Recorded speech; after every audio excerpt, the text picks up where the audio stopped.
Bonjour. C'est quoi la vie éternelle? Lorsqu'une personne est sauvée, elle est sauvée éternellement.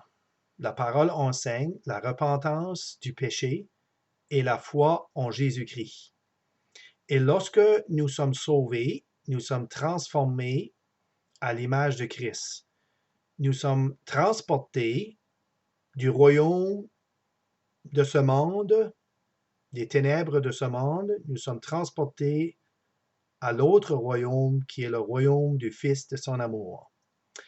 Avoir la vie éternelle, ce n'est pas une condition, mais c'est une position. Je vais expliquer par le simple verset de Jean chapitre 3, verset 3. Il a dit, il faut que vous naissiez de nouveau. Je répète, il faut que vous naissiez de nouveau. La vie éternelle, c'est une naissance. Ce n'est pas une condition. Et parce que c'est une naissance, c'est impossible de retourner à l'arrière. C'est ça la vie éternelle.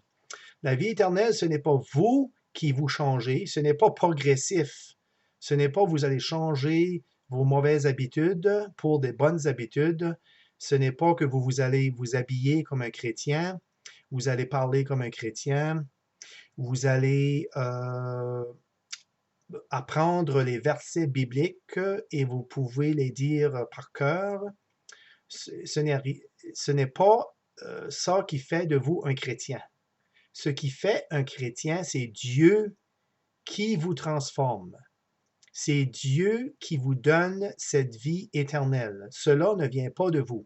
Éphésiens chapitre 2, verset 8 nous dit que c'est par la grâce que vous êtes sauvés, par le moyen de la foi, et cela ne vient pas de vous, ce n'est point par les œuvres, afin que personne ne se glorifie.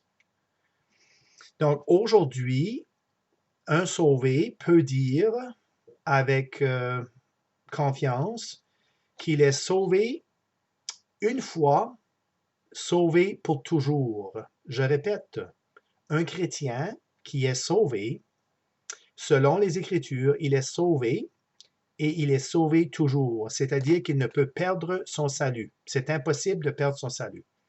Maintenant, nous, étant chrétiens, nous sommes toujours humains et parfois, il y a des chrétiens qui vont être découragés et qui vont faire des œuvres qui sont méchantes.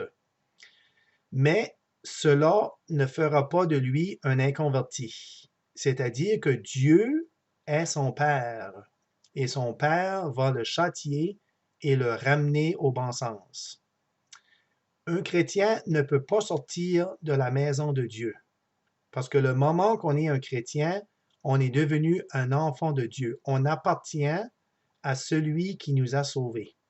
Nous sommes la brebis sur les épaules du berger.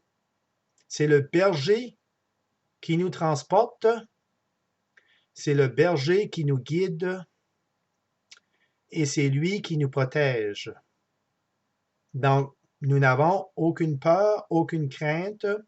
Ce salut est éternel. Maintenant, il y a beaucoup de gens qui se disent chrétiens. Ils connaissent la Bible, c'est-à-dire qu'ils répètent des versets par cœur, mais ils nous disent qu'ils peuvent perdre leur salut. Ils disent que c'est possible de perdre le salut. Je veux bien vous expliquer qu'il y a deux raisons. La première raison qu'ils croient qu'ils peuvent perdre leur salut, c'est parce qu'ils n'ont jamais été sauvés. Ils n'ont jamais compris la grâce de Dieu. Et la deuxième raison, c'est que la personne est sauvée, mais elle est ignorante. Parce que parfois, dans les Écritures, ça peut être un peu difficile de comprendre les versets, et cette personne a de la misère à comprendre le texte qui est devant lui. Il a de la misère à comprendre le texte et devient confus. Il a besoin d'aide pour comprendre. Donc, vous avez deux sortes de personnes. Et malheureusement, il y a des gens qui ne sont pas sauvés. Ils connaissent les Écritures, les versets, mais c'est tout à fait hors contexte. Et ces gens-là ont besoin de la repentance et de la foi en Jésus-Christ. Il n'est pas nécessaire de parler avec ces gens-là de l'enseignement chrétien. Si la personne est sauvée, elle a besoin de l'enseignement chrétien. Si la personne n'est pas sauvée, elle a besoin de la repentance et la foi en Jésus-Christ. Donc, souvent, lorsque vous parlez à des gens, moi, ce que je fais, je leur pose la question. Est-ce que tu crois que tu es sauvé une fois et que tu es sauvé pour toujours? Tu n'as pas besoin d'être sauvé 2 fois, 3 fois ou 4 fois. Tu es sauvé une fois et tu es sauvé pour toujours. Et si la personne me dit oui, donc, si la personne dit oui, qu'elle est sauvée pour toujours, donc cette personne possiblement comprend les Écritures telles qu'elles sont avec un bon contexte. Elle est connaissante. Mais si la personne dit non, qu'elle pense qu'elle peut perdre son salut, donc il y a 2 possibilités. Il est un jeune croyant et il ne connaît pas assez les Écritures, le contexte des Écritures. Ou il est une personne qui n'est pas sauvée et qui insiste pour dire que le salut se perd. Maintenant, si vous rencontrez une personne qui vous dit non, c'est impossible d'être sauvé pour toujours, vous avez en face de vous une personne qui n'est pas sauvée. Donc, ce que vous avez besoin de faire, c'est de lui prêcher l'Évangile. Et même si cette personne dit, tu n'as pas besoin de me prêcher l'Évangile, oui, monsieur, vous avez besoin de lui prêcher l'Évangile parce que cette personne ne croit pas à la vraie Évangile. Il croit à une fausse Évangile. Une Évangile qui n'est pas pure. C'est une Évangile qui a 2 facettes, c'est-à-dire c'est la croix plus les œuvres. C'est de faire des œuvres, des bonnes œuvres pour garder le salut. Et ça, c'est une mauvaise évangile. L'évangile ne nous dit pas de garder les bonnes œuvres pour conserver, pour garder notre salut. Premièrement, nous sommes sauvés parce que nous ne pouvons pas faire aucune bonne œuvre. Et le jour où nous sommes sauvés, c'est le jour que le Saint-Esprit en nous, ce qui vient de Dieu, la Trinité, c'est lui qui va faire les bonnes œuvres au travers de nous. Les œuvres, après, ce sont les œuvres que Dieu nous a données. Il nous a préparés d'avance pour faire les œuvres que Dieu nous a données lorsque nous avons été sauvés. Cela n'a rien à faire avec nous. Tout est sous la grâce de Dieu. Maintenant, c'est malheureux qu'il y a des gens qui s'entêtent à dire que l'on peut perdre le salut.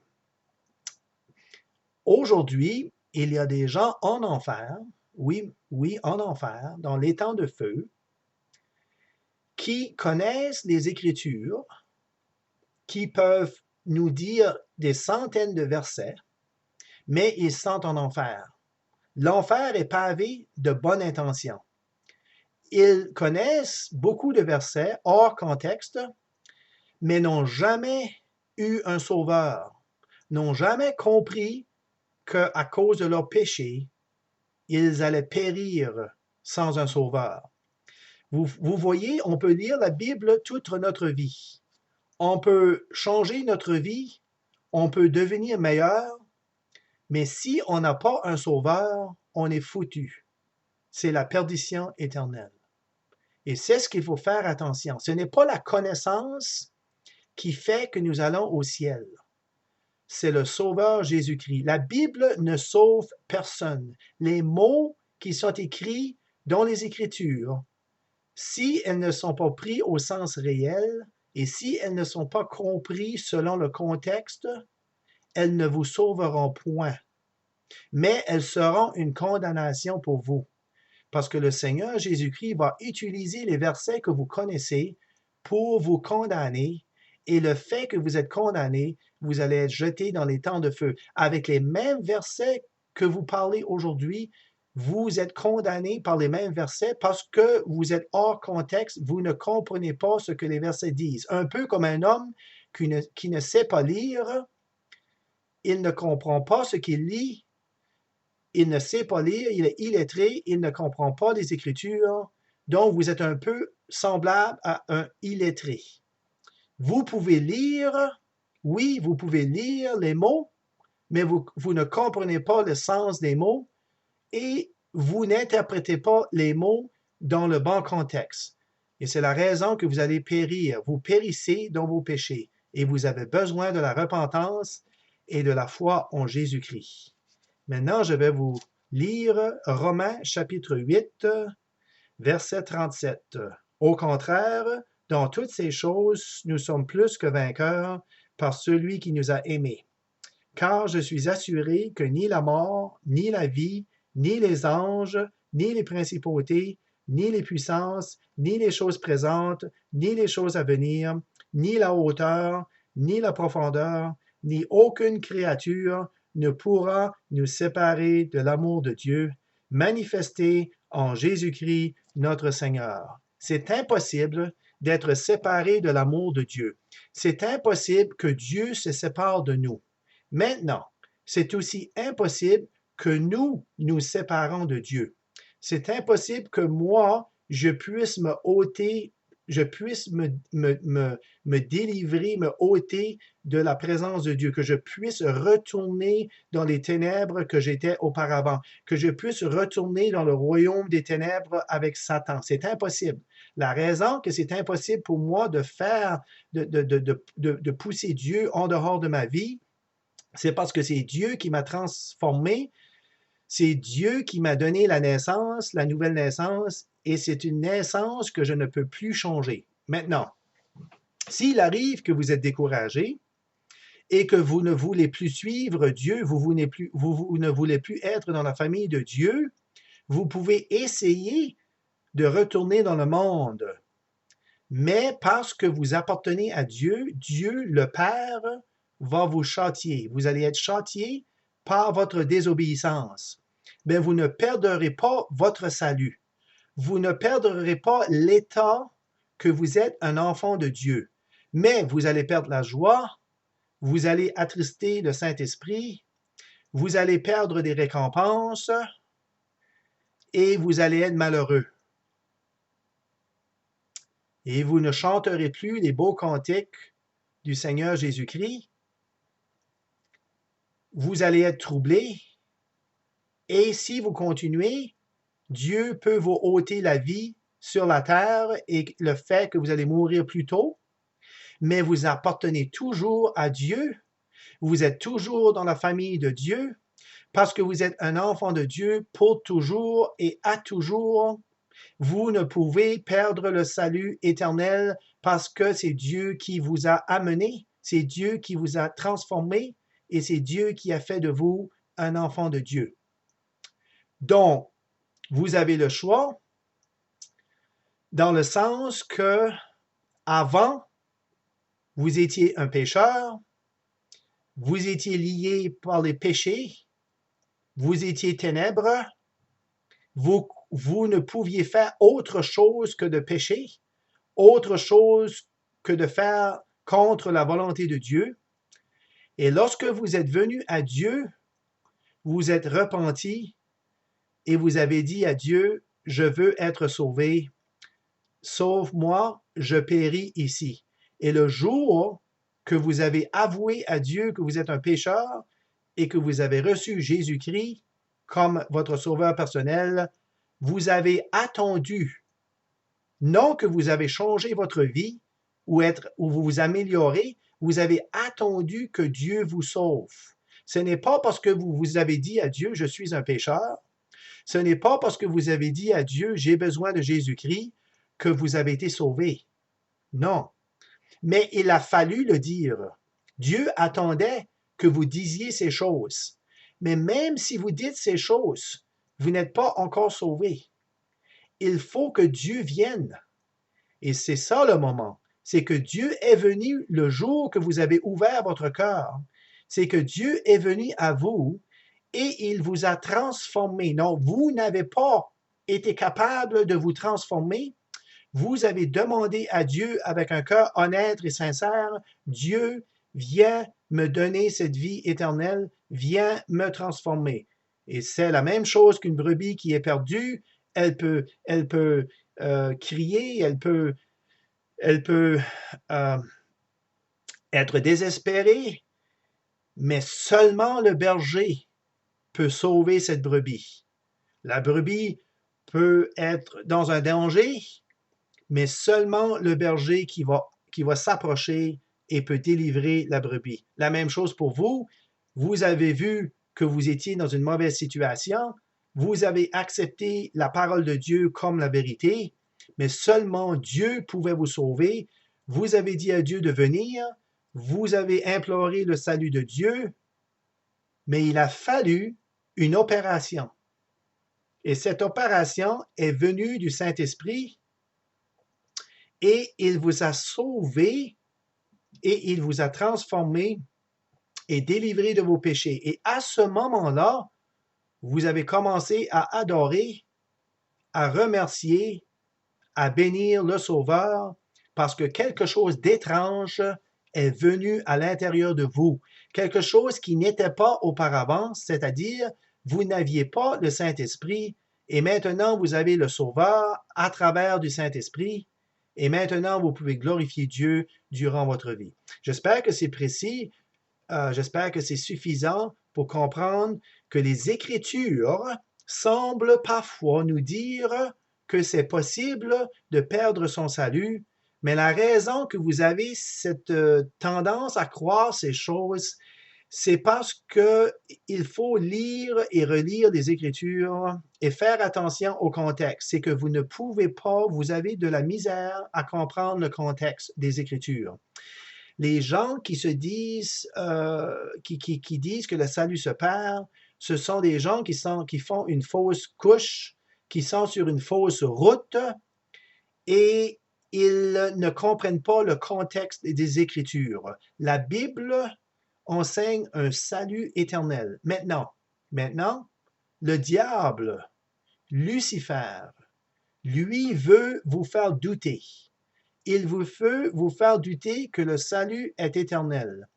Il veut que vous doutiez Dieu et Jésus-Christ qui a donné ce salut, un cadeau gratuit.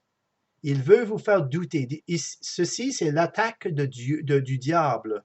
Le diable est après attaquer la chose principale de la Bible. Parce que la Bible, c'est le salut.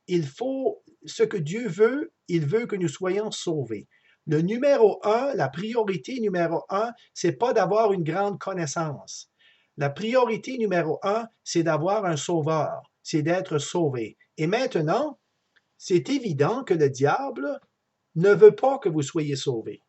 C'est évident que le diable veut que vous soyez confus avec l'enseignement du salut. Et c'est évident que les gens qui prêchent la perte du salut sont entre les mains du diable. Le diable utilise ces gens-là pour vous faire croire que le salut peut se perdre. Et c'est malheureux, nous devons prier pour ces gens-là et nous devons leur amener l'évangile, la pure évangile, la repentance et la foi en Jésus-Christ. Je finis par dire, car c'est par la grâce que vous êtes sauvés, par le moyen de la foi, cela ne vient pas de vous, c'est un don de Dieu, afin que personne ne se glorifie, et ce n'est point par les œuvres. Ça, c'est Éphésiens chapitre 2, verset 8. Merci et que Dieu bénisse votre journée.